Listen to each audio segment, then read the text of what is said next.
Hi, PSC. പരീക്ഷയ്ക്കിനി വെറും 60 ദിവസം അല്ലേ? അയ്യോ, തീരെ സമയമില്ലല്ലോ, ഞാൻ ഒന്നും പഠിച്ചു തുടങ്ങിയില്ലല്ലോ എന്നൊക്കെ ഓർത്ത് തല പുകച്ചിരിക്കുകയാണോ? എങ്കിൽ ഒരു 5 മിനിറ്റ് ഈ പറയുന്നതൊന്ന് ശ്രദ്ധിച്ചു കേൾക്കണം. കാരണം ഈ 60 ദിവസം കൊണ്ട് നിങ്ങളെ റാങ്ക് ലിസ്റ്റിൽ എത്തിക്കാൻ പറ്റുന്ന ഒരു കിടിലൻ മാസ്റ്റർ പ്ലാനാണ് ഞാൻ തരാൻ പോകുന്നത്. അപ്പോൾ റെഡിയല്ലേ? നമുക്ക് തുടങ്ങാം. മനസ്സിലിപ്പോ ഈയൊരു ചിന്തയല്ലേ ഓടുന്നത്? വെറും 2 മാസം ഞാൻ ഒരക്ഷരം പോലും നോക്കിയിട്ടില്ല, ഇനി എന്തു ചെയ്യും? ഈ ഒരു ചോദ്യം ചിലപ്പോ രാത്രി ഉറക്കം വരെ കളയുന്നുണ്ടാകും. പേടിക്കണ്ട, നിങ്ങൾ ഒറ്റയ്ക്കല്ല. എന്ന ഒരു സത്യം ഞാൻ പറയട്ടെ. ഇത് കേട്ട് ഞെട്ടരുത് കേട്ടോ. പി.എസ്.സിയില് നല്ല റാങ്ക് വാങ്ങുന്നവരില് ഒരു 70% പേരും നിങ്ങളെപ്പോലെ തന്നെ ഈ അവസാനത്തെ 2 മാസം കൊണ്ടാണ് കാര്യമായി പഠിച്ച് റാങ്ക് ലിസ്റ്റിൽ കയറിപ്പറ്റുന്നത്. അതെ, നിങ്ങൾ കേട്ടത് അച്ചട്ട. അതുകൊണ്ട് ഒരു കാരണവശാലും പ്രതീക്ഷ കൈവിടരുത്. കളി ഇപ്പോഴാണ് ശരിക്കും തുടങ്ങുന്നത്. ഈ ഒരൊറ്റ കാര്യം മനസ്സിലങ്ങ് ഓർപ്പിച്ചോളൂ.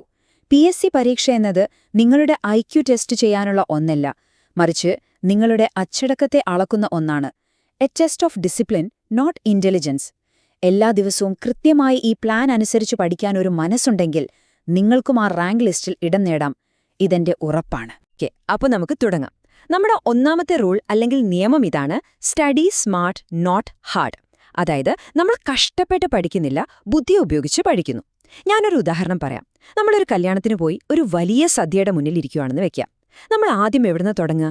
ഏറ്റവും ഇഷ്ടപ്പെട്ട, ഏറ്റവും പ്രധാനപ്പെട്ട വിഭവങ്ങളിൽ നിന്നായിരിക്കും, അല്ലേ? അതുപോലെ തന്നെയാണ് പി.എസ്.സി. സിലബസും. ഏറ്റവും കൂടുതൽ മാർക്ക് എവിടെ നിന്നാണോ വരുന്നത്, ആ ഭാഗം നമ്മൾ ആദ്യം തന്നെയെന്ന് പിടിക്കും. ഇങ്ങോട്ടൊന്ന് നോക്കിക്കേ. നമ്മുടെ മാർക്ക് ഡിസ്ട്രിബ്യൂഷൻ കണ്ടില്ലേ? ഇതിലെ ഏറ്റവും വലിയ കഷ്ണങ്ങൾ ഏതൊക്കെയാ? കണ്ടോ? 20 മാർക്കിന് സ്പെഷ്യൽ ടോപ്പിക്സ്, പിന്നെ 30 മാർക്കിന് കണക്ക്, ഇംഗ്ലീഷ്, മലയാളം. അത് കഴിഞ്ഞാൽ 8 മാർക്കിന് ഇന്ത്യൻ ഭരണഘടന. നിങ്ങളൊന്ന് ആലോചിച്ചു നോക്കിക്കേ. ഈ 3 ഏരിയ മാത്രം, ഈ 3 മാത്രം നിങ്ങളൊന്ന് ഫോക്കസ് ചെയ്താൽ തന്നെ പകുതിയിൽ കൂടുതൽ മാർക്ക്, അതായത് ഒരു 58 മാർക്ക് നിങ്ങളുടെ കയ്യിൽ സേഫാണ്. അതാണ് ഞാൻ പറഞ്ഞ സ്മാർട്ട് വർക്ക്. അപ്പോ ഈ പ്ലാനിന്റെ ഏറ്റവും പ്രധാനപ്പെട്ട ഭാഗത്തേക്കാണ് നമ്മൾ വരുന്നത്. ഇതിന് ഞാൻ വിളിക്കുന്ന ഒരു പേരുണ്ട്: റാങ്ക് മേക്കിംഗ് ഗോൾഡൻ ട്രയാങ്കിൾ. അതായത് നിങ്ങളുടെ റാങ്ക് തീരുമാനിക്കാൻ പോകുന്ന ഒരു സുവർണ ത്രികോണം. ഇത് മനസ്സിലങ്ങ് ഉറപ്പിച്ചോണം കേട്ടോ. ഇതിലെ ഒന്നാമത്തെ കോണാണ് നമ്മുടെ സ്പെഷ്യൽ ടോപ്പിക്സ്. പഠിക്കാൻ കുറച്ചേ ഉള്ളൂ, പക്ഷെ കിട്ടുന്നത് 20 മാർക്കാണ്. രണ്ടാമത്തേത് കണക്ക്, ഇംഗ്ലീഷ്, മലയാളം. ഇത് വേറൊന്നും ചെയ്യാനില്ല, ഡെയിലി പ്രാക്ടീസ് ചെയ്യുക. 30 മാർക്ക് കിട്ടും. മൂന്നാമത്തെ ആളാണ് ഇന്ത്യൻ ഭരണഘടന. ജനറൽ നോളജ് ഭാഗത്തു നിന്ന് ഏറ്റവും കൂടുതൽ മാർക്ക് ചോദിക്കുന്ന ഒരൊറ്റ ടോപ്പിക് ഇതാണ്. അപ്പോ ഈ ത്രികോണം, ഈ ട്രയാങ്കിൾ നിങ്ങൾ സ്ട്രോങ് ആക്കിയാൽ നിങ്ങളുടെ റാങ്ക് അവിടെ ഉറച്ചു. ദിവസം മുഴുവൻ പുസ്തകത്തിന്റെ മുന്നിൽ കുത്തിയിരിക്കാനൊന്നും ഞാൻ പറയുന്നില്ല. നമുക്ക് വേണ്ടത് ആകെ 5 മണിക്കൂറാണ്.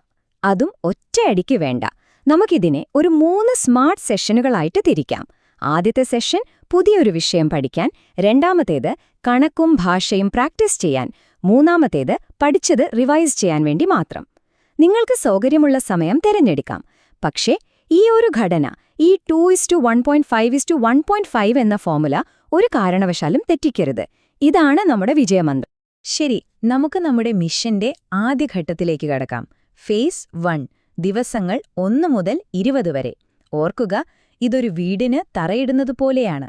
തറ എത്രത്തോളം സ്ട്രോങ് ആണോ അത്രയും ഉറപ്പായിരിക്കും മുകളിലേക്കുള്ള നമ്മുടെ വളർച്ച. അതുകൊണ്ട് ഈ 20 ദിവസം വളരെ വളരെ നിർണായകമാണ്. ഈ ആദ്യത്തെ 20 ദിവസങ്ങളിൽ നമ്മുടെ ലക്ഷ്യം സിലബസിലെ ഏറ്റവും പ്രധാനപ്പെട്ട, ഏറ്റവും കൂടുതൽ ചോദ്യങ്ങൾ വരുന്ന ഭാഗങ്ങൾ കവർ ചെയ്യുക എന്നതാണ്. നമ്മളൊരു ചെക്ക് ലിസ്റ്റ് ഉണ്ടാക്കി ദിവസവും ഓരോ ടോപ്പിക്കായി തീർക്കും. ഉദാഹരണത്തിന് ഭരണഘടന, കേരള നവോത്ഥാനം, പ്രധാനപ്പെട്ട നിയമങ്ങൾ തുടങ്ങിയ അടിസ്ഥാന ശിലകൾ നമ്മളിവിടെ ഉറപ്പിക്കും. ഓരോ ദിവസവും പഠിച്ചത് ടിക്ക് ചെയ്ത് മുന്നോട്ട് പോകുമ്പോൾ കിട്ടുന്നൊരു കോൺഫിഡൻസ് ഉണ്ടല്ലോ, അത് വളരെ വലുതായിരിക്കും. അപ്പോ 20 ദിവസം കഴിഞ്ഞു. ഇപ്പോൾ നമ്മുടെ കയ്യിൽ അത്യാവശ്യം വേണ്ട അടിസ്ഥാന വിവരങ്ങളുണ്ട്. ഇനി നമ്മൾ ഗിയർ മാറ്റാൻ പോവുകയാണ്. നമ്മുടെ പഠനരീതിയിൽ തന്നെ ഒരു വിപ്ലവകരമായ മാറ്റം വരുത്താൻ പോകുന്നു. അടുത്ത 20 ദിവസം നമ്മൾ ഒരു ഉദ്യോഗാർത്ഥിയെപ്പോലെയല്ല, മറിച്ച് ഒരു ചോദ്യകർത്താവിനെപ്പോലെ ചിന്തിക്കാൻ പഠിക്കും. അതെങ്ങനെയാണെന്നല്ലേ? ഇതാണ് ആ ഗെയിം ചേഞ്ചർ. ഇതുവരെ നിങ്ങൾ നോട്ട് എഴുതി സമയം കളയുകയായിരുന്നെങ്കിൽ അതിതോടെ അങ്ങ് നിർത്തുക. ഇനി നമ്മുടെ രീതി റിവേഴ്സ് എഞ്ചിനീയറിംഗ് ആണ്. ദിവസവും ഒരു 50 മുതൽ 70 വരെ മുൻവർഷ ചോദ്യങ്ങൾ എടുക്കുക. അത് ചെയ്ത് പഠിക്കുക. അറിയാത്ത ചോദ്യം വന്നാൽ ആ ചോദ്യവുമായി ബന്ധപ്പെട്ട വിഷയം മാത്രം പോയി പഠിക്കുക. അതായത് തിയറിയിൽ നിന്ന് ചോദ്യത്തിലേക്കല്ല, ചോദ്യത്തിൽ നിന്ന് തിയറിയിലേക്ക്. എന്റെ വാക്ക് വിശ്വസിക്കൂ, ഈ ഒരൊറ്റ മാറ്റം നിങ്ങളുടെ സ്കോർ കുത്തനെ മുകളിലേക്ക് കൊണ്ടുപോകും. ഈ രണ്ടാം ഘട്ടത്തിൽ നമ്മൾ സിലബസിന്റെ മിക്ക ഭാഗങ്ങളിലൂടെയും ഒന്ന് കടന്നുപോകും. സയൻസ് പോലുള്ള വിഷയങ്ങളിൽ അതിന്റെ PhD എടുക്കാനൊന്നും പോവണ്ട. നിർവചനങ്ങളും പ്രധാന ഫോർമുലകളും മാത്രം മതി. ഭൂമിശാസ്ത്രം, സാമ്പത്തിക ശാസ്ത്രമൊക്കെ ചോദ്യങ്ങളിലൂടെ തന്നെ പഠിച്ചെടുക്കും. എന്നാൽ ഒരു കാര്യം പ്രത്യേകം ശ്രദ്ധിക്കുക: മെന്റൽ എബിലിറ്റി. അത് ദിവസവും 20 ചോദ്യങ്ങൾ വെച്ച് ഒരു വർക്കൗട്ട് പോലെ ചെയ്യണം. കാരണം അവിടെയാണ് നമുക്ക് ഫുൾ മാർക്കും സ്കോർ ചെയ്യാൻ പറ്റുന്നത്. അങ്ങനെ നമ്മൾ അവസാന ലാപ്പിലേക്ക് കടക്കുകയാണ്. Phase 3, the final countdown. ദിവസങ്ങൾ 41 മുതൽ 60 വരെ. ഇതുവരെ പഠിച്ചതെല്ലാം വെറുതെ ആകണോ വേണ്ടയോ എന്ന് തീരുമാനിക്കുന്നത് ഇനിയുള്ള 20 ദിവസത്തെ നമ്മുടെ പ്രകടനമാണ്. ഇവിടെ നമ്മുടെ ഒരേ ഒരു ലക്ഷ്യം പഠിച്ചതൊന്നും പരീക്ഷാ ഹാളിൽ മറന്നുപോകാതെ ഓർത്തെടുക്കാൻ നമ്മുടെ തലച്ചോറിനെ ട്രെയിൻ ചെയ്യിക്കുക എന്നതാണ്. ഈ സംഖ്യയിലേക്ക് ഒന്ന് നോക്കിക്കേ. 0. ഇതാണ് ഇനി അങ്ങോട്ട് നിങ്ങൾ പുതുതായി പഠിക്കാൻ പോകുന്ന വിഷയങ്ങളുടെ എണ്ണം. അതെ, നിങ്ങൾ കേട്ടത് ശരിയാണ്. ഒരു പുതിയ അക്ഷരം പോലും ഇനി പഠിക്കരുത്. No new topics. നമ്മുടെ കയ്യിലുള്ള ആയുധങ്ങൾ മൂർച്ച കൂട്ടാനുള്ള സമയമാണിത്. പുതിയ ആയുധങ്ങൾ തേടിപ്പോകാനുള്ള സമയമല്ല. അപ്പോൾ ഈ അവസാന 20 ദിവസങ്ങളിൽ എന്താണ് ചെയ്യേണ്ടത്? ഇതാണ് നമ്മുടെ ഫൈനൽ ചെക്ക് ലിസ്റ്റ്. ഇതിലെ രാജാവ് എന്ന് പറയുന്നത് മോക്ക് ടെസ്റ്റുകളാണ്. ഒന്നിടവിട്ട ദിവസങ്ങളിൽ കൃത്യം പരീക്ഷയുടെ സമയത്ത് തന്നെ ഒരു മോക്ക് ടെസ്റ്റ് എഴുതുക. വെറുതെ എഴുതി മാർക്ക് നോക്കി പോകരുത്. ഓരോ തെറ്റിനും എന്തുകൊണ്ട് തെറ്റി എന്ന് വിശകലനം ചെയ്യണം. ആ തെറ്റുകളാണ് നിങ്ങളുടെ ഏറ്റവും വലിയ ഗുരുക്കന്മാർ. ഈ 4 കാര്യങ്ങൾ ഇത് നിർബന്ധമാണ്. ഒരു കോംപ്രമൈസും ഇല്ല. ഒന്നാമത്തേത് SCERT ടെക്സ്റ്റ് ബുക്കുകൾ. 5ാം ക്ലാസ് മുതൽ 10ാം ക്ലാസ് വരെയുള്ള സയൻസും സോഷ്യലും. ഇതാണ് നിങ്ങളുടെ ബേസ്. ഇത് വായിക്കാതെ പോയാൽ വലിയ നഷ്ടമായിരിക്കും. രണ്ടാമത്തേത് മുൻവർഷ ചോദ്യപേപ്പറുകൾ, അതായത് PYQ. PSCയുടെ ചോദ്യങ്ങൾ ഏത് രീതിയിലാണ് വരുന്നതെന്ന് മനസ്സിലാക്കാൻ ഇതല്ലാതെ വേറെ വഴിയില്ല. എല്ലാ ദിവസവും ഒരു 15 മിനിറ്റ് മതി ഇതിന്. മൂന്നാമത്തേത് കറന്റ് അഫയേഴ്സ്. കഴിഞ്ഞ ഒരു വർഷത്തെ കാര്യങ്ങൾ ഒരു ബുക്കിൽ കുറിച്ചു വെച്ചാൽ ആ 10 മാർക്ക് സേഫാണ്. പിന്നെ നാലാമത്തേത്, ഏറ്റവും പ്രധാനം, സ്വന്തമായി ഷോർട്ട് നോട്ടുകൾ ഉണ്ടാക്കുക. പരീക്ഷയുടെ തലേദിവസം ആ വലിയ റാങ്ക് ഫയൽ മുഴുവൻ മറിച്ചു നോക്കാൻ പറ്റുമോ? ഇല്ല. പക്ഷേ നിങ്ങൾ സ്വന്തം കൈപ്പടയിൽ എഴുതിയ ആ ചെറിയ നോട്ടുകളുണ്ടെങ്കിൽ മണിക്കൂറുകൾ കൊണ്ട് എല്ലാം റിവൈസ് ചെയ്യാം. വിശ്വസിക്കന്നെ, ഇത് നിങ്ങളെ ഒരുപാട് സഹായിക്കും. ഇനിയൊരു പ്രധാനപ്പെട്ട മുന്നറിയിപ്പ് ശ്രദ്ധിച്ച് കേൾക്കണം. വേൾഡ് ഹിസ്റ്ററി, വേൾഡ് ജിയോഗ്രഫി എന്നൊക്കെ പറയുന്ന കുറേ ടോപ്പിക്കുകളില്ലേ, അതിനാകെ വരുന്നത് 5ഓ 6ഓ മാർക്കായിരിക്കും. ആ 5 മാർക്കിനു വേണ്ടി ആ കടലിൽ പോയി മുങ്ങി താണേക്കരുത്. ഒരുപാട് സമയം അതിൽ കളയരുത്. പകരം സ്ഥിരമായി ചോദ്യം വരുന്ന ഏറ്റവും പ്രധാനപ്പെട്ട കുറച്ച് ഭാഗങ്ങൾ മാത്രം നോക്കുക. നമ്മളിവിടെ പണ്ഡിതനാകാനല്ല വന്നിരിക്കുന്നത്, റാങ്ക് ലിസ്റ്റിൽ പേര് വരുത്താനാണ്. അതിന് മാർക്ക് കിട്ടുന്നിടത്ത് ഫോക്കസ് ചെയ്യുക. അതാണ് സ്മാർട്ട് വർക്ക്. അപ്പോ ഇത്രയുമാണ് നമ്മുടെ 60 ദിവസത്തെ ഒരു ഗെയിം പ്ലാൻ. എല്ലാം ക്ലിയറായെന്ന് വിചാരിക്കുന്നു. പോകുന്നതിന് മുൻപ് നമ്മൾ ഈ പറഞ്ഞ പ്രധാനപ്പെട്ട കാര്യങ്ങൾ ഒന്നുകൂടി ഓടിച്ചു നോക്കിയാലോ? എല്ലാം ഒന്നുകൂടി മനസ്സിലുറപ്പിക്കാം. ഓർത്തുവെക്കേണ്ട കാര്യങ്ങൾ: 1. ഒരു ദിവസം 5 മണിക്കൂർ ഫോക്കസ്ഡ് സ്റ്റഡി. അത് മതി. 2. നമ്മുടെ ഗോൾഡൻ ട്രയാങ്കിളിന് എപ്പോഴും പ്രയോറിറ്റി കൊടുക്കുക. സ്പെഷ്യൽ ടോപ്പിക്സ്, മാത്സ്, ലാംഗ്വേജ്, പിന്നെ ഭരണഘടന. 3. GK വിഷയങ്ങൾ ഓരോ ദിവസവും ഓരോന്നായി പഠിക്കുക. 4. നിങ്ങളുടെ 3 രഹസ്യായുധങ്ങൾ: SCERT ബുക്ക്, PYQ, പിന്നെ നിങ്ങളുടെ സ്വന്തം ഷോർട്ട് നോട്ട്. അവസാനം, ഏറ്റവും പ്രധാനപ്പെട്ടത്, കഷ്ടപ്പെട്ട് പഠിക്കരുത്, സ്മാർട്ടായി പഠിക്കുക. ഇതുവരെ നമ്മൾ പ്ലാനിന്റെ പല ഭാഗങ്ങൾ കണ്ടു.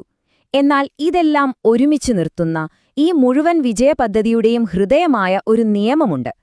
ഞാനിതിനെ വിളിക്കുന്നത് the golden rule of PSC എന്നാണ്. ഇതാണ് ആ formula: read, revise, repeat, question. ശ്രദ്ധിച്ച് കേൾക്കണം കേട്ടോ. ആദ്യം ഒരു വിഷയം വായിക്കുന്നു, അതാണ് റീഡ്. 24 മണിക്കൂറിനുള്ളിൽ അതൊന്നുകൂടി ഓടിച്ചു നോക്കുന്നു, അത് റിവൈസ്. ഒരാഴ്ച കഴിഞ്ഞ് വീണ്ടും നോക്കുന്നു, അതാണ് റിപ്പീറ്റ്. എന്നിട്ട് ആ വിഷയത്തിൽ നിന്ന് വരാവുന്ന പരമാവധി ചോദ്യങ്ങൾ ചെയ്യുന്നു, അതാണ് ക്വസ്റ്റ്യൻ. ഈ 4 സ്റ്റെപ്പും കഴിയാതെ ഞാൻ ആ ടോപ്പിക്ക് പഠിച്ചു എന്ന് സ്വയം കള്ളം പറയരുത്. ഇതാണ് പഠനത്തിന്റെ ശാസ്ത്രീയമായ രീതി. അപ്പോ എന്താണിവിടുത്തെ മാന്ത്രിക വിദ്യ? ആവർത്തനം, റെപ്പിറ്റിഷൻ. ഒരു 10 പുസ്തകം ഒരു തവണ വായിക്കുന്നതിനേക്കാൾ എത്രയോ നല്ലതാണ് ഒരു നല്ല റാങ്ക് ഫയല് 3 തവണ ആവർത്തിച്ചു പഠിക്കുന്നത്. ഒരു ചോദ്യം ഒരു തവണ ചെയ്താൽ അത് നിങ്ങളുടെ ഓർമ്മയുടെ മോളിൽ മാത്രമേ നിൽക്കൂ. 2 തവണ ചെയ്യുമ്പോഴാണ് അത് തലച്ചോറിൽ പതിയുന്നത്. പരീക്ഷാ ഹാളിൽ നമ്മളെ ചതിക്കാത്ത രീതിയിൽ. ഇപ്പോ ഒന്ന് ആലോചിച്ച് നോക്കിക്കേ. നിങ്ങളുടെ കയ്യിൽ എല്ലാ ആയുധങ്ങളുമുണ്ട്. ജയിക്കണമെന്ന ആഗ്രഹം, ദിവസവും 5 മണിക്കൂർ മാറ്റിവയ്ക്കാനുള്ള മനസ്സ്, കയ്യിലൊരു സിലബസ്, പിന്നെ ഇപ്പോ വിജയിക്കാൻ വേണ്ട ഒരു വ്യക്തമായ പ്ലാനും. ഇനി വേണ്ടത് ഒന്നു മാത്രം: ആത്മവിശ്വാസത്തോടെ ഇറങ്ങിപ്പുറപ്പെടുക. ഓക്കെ, അപ്പോൾ നമ്മൾ ഇത്രയും നേരം പറഞ്ഞ കാര്യങ്ങൾ മറന്നുപോകുന്നതിന് മുൻപ് ഒരു മിന്നൽ റിവിഷൻ ആയാലോ? അതിനുശേഷം നിങ്ങൾ എത്രത്തോളം ശ്രദ്ധിച്ചു എന്നറിയാൻ കുറച്ച് ചോദ്യങ്ങളും ഞാൻ ചോദിക്കാം. റെഡിയല്ലേ? ദാ ഈ 5 കാര്യങ്ങൾ ഓർത്തുവെച്ചാൽ മതി. ഇതാണ് നമ്മുടെ 60 ദിവസത്തെ പ്ലാനിന്റെ കാതൽ. 1. മാർക്കിന്റെ അടിസ്ഥാനത്തിൽ വിഷയങ്ങൾക്ക് പ്രയോറിറ്റി കൊടുക്കുക. 2. നമ്മുടെ 3 സെഷൻ ഫോർമുല എല്ലാ ദിവസവും ഫോളോ ചെയ്യുക. 3. രണ്ടാം ഘട്ടത്തിൽ പഠനരീതി മാറ്റി ചോദ്യങ്ങളിൽ ഫോക്കസ് ചെയ്യുക. 4. 40 ദിവസത്തിനു ശേഷം പുതിയതൊന്നും പഠിക്കാതിരിക്കുക. 5. ഏറ്റവും പ്രധാനം, ആവർത്തനമാണ് വിജയമന്ത്രമെന്ന് മനസ്സിലാക്കുക. ഇനി ഞാൻ ചോദിക്കാം, നിങ്ങൾ ഉത്തരം പറയണം. ഒന്നാമത്തെ ചോദ്യം: ഫേസ് 3-ൽ, അതായത് 41 മുതൽ 60 വരെയുള്ള ദിവസങ്ങളിൽ നമ്മുടെ പ്രധാന ഫോക്കസ് എന്തായിരിക്കണം? ഉത്തരം: റിവിഷനും മോക്ക് ടെസ്റ്റുകളും. ശരിയല്ലേ? അടുത്ത ചോദ്യം, ഒരു ഫാക്ട് ചെക്ക്. മനുഷ്യാവകാശ നിയമം വന്ന വർഷം ഓർക്കുന്നുണ്ടോ? 1993. കണ്ടോ? ഇതുപോലെയാണ് പഠിക്കേണ്ടത്. നിരന്തരം സ്വയം ചോദ്യങ്ങൾ ചോദിച്ച് ഓർമ്മയെ പരീക്ഷിച്ചുകൊണ്ടേയിരിക്കുക. പ്ലാൻ ഇപ്പോൾ നിങ്ങളുടെ കയ്യിലുണ്ട്. വിജയത്തിലേക്കുള്ള വഴി വളരെ വ്യക്തമായി മുന്നിലുണ്ട്. ഇനി ഒരൊറ്റ ചോദ്യമേ ബാക്കിയുള്ളൂ: നിങ്ങൾ എപ്പോൾ തുടങ്ങും? നാളെയല്ല, വൈകുന്നേരവുമല്ല, ഈ നിമിഷം. ഈ നിമിഷം തന്നെ നിങ്ങളുടെ ആദ്യത്തെ പഠന സെഷൻ ആരംഭിക്കുക. ഓർക്കുക, ഈ 60 ദിവസത്തെ കഠിനാധ്വാനം നിങ്ങളുടെ ജീവിതം മാറ്റിമറിക്കും. എല്ലാവർക്കും എന്റെ വിജയാശംസകൾ.